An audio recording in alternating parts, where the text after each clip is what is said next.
the food systems that we rely on for centuries are now under increasing pressure from climate change. And now more than ever, we need to come up with innovative, groundbreaking solutions to safeguard the future of our planet. Hi, my name is Kevon Rhiney, and I'm an associate professor of geography here at Rutgers University.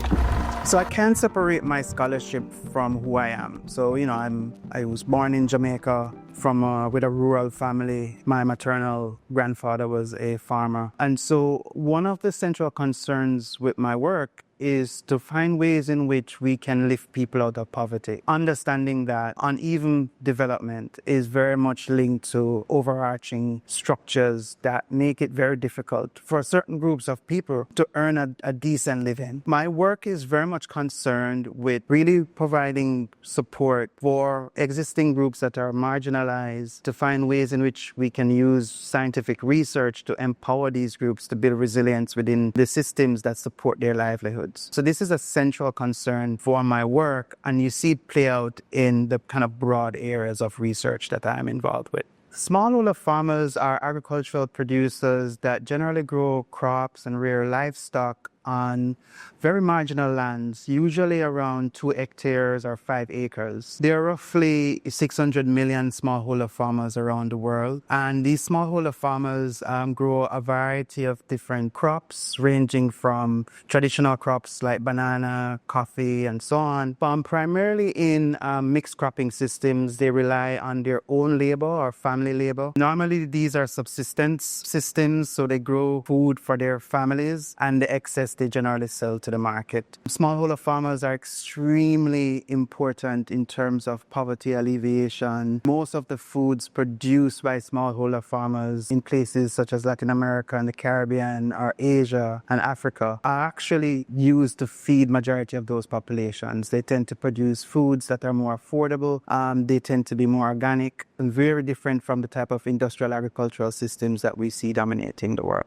Coffee farmers in Jamaica are very representative of other kind of smallholder farmers. Majority of coffee farmers in Jamaica are smallholders. I would say roughly 85% of coffee farmers are smallholders. However, they own less than 20% of the land. In the Blue Mountains, a lot of the coffee that's grown in the Blue Mountains are grown on marginal lands, on hill slopes. They're open field, rain-fed systems. What this means is that any kind of subtle change in climate has a significant impact on these cropping systems. And this is quite representative of other kind of smallholder systems across the island. So that is why the research that I do is really trying to work with these smallholder systems to find ways in which we can kind of build resilience in these systems using existing practices, but supplementing those or strengthening those practices with best practices that we identify from other regions or through scientific technology. So to kind of step back a bit, as the climate changes, food systems are going to come under increasing pressure. Warmer temperatures, shifts in rainfall, and higher humidity, and so on. A lot of the cropping systems that we currently know might not be as economically feasible under this changing climate. So now more than ever, innovative, evidence-based research is needed to come up with sustainable solutions to prevent some of the worst impacts of a changing climate. I've been involved with a range of different projects that's kind of looking at ways in which farmers can share knowledge with each other, building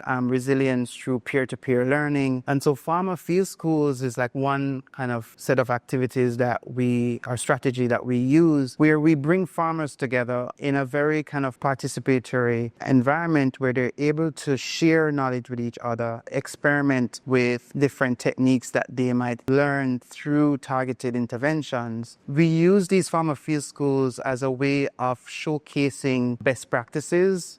And then the idea is using these best practices to then share with other community members so that we can upscale and replicate a lot of these climate smart agricultural practices that we experiment with within the farmer field schools. In addition to that, I guess in the last maybe 10 years, I've been involved with working with climate scientists. We've been looking at what we call crop suitability models, where we've projected what future climatic changes will do for particular crops in terms of their performance or their ability to grow under changing conditions. And what we've been able to do is to identify crops that exhibit or demonstrate a higher tolerance to, say, drought or heat stress. And we're using those crop models to then inform agricultural policy within the Caribbean. My research team has been using a range of different techniques, from farmer field schools to crop niche models, to try to bridge the gap between local practices and scientific knowledge. One of the things that's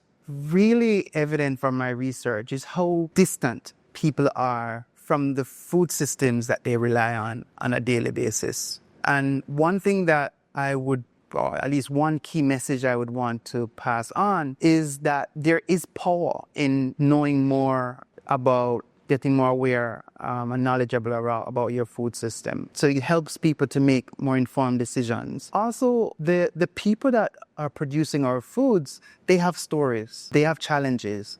And it's just remarkable to see the ways in which these people, these farmers are committed to the work that they do, and how, for the most part, under-recognized they are, despite the fact that they do such an important job in feeding the world.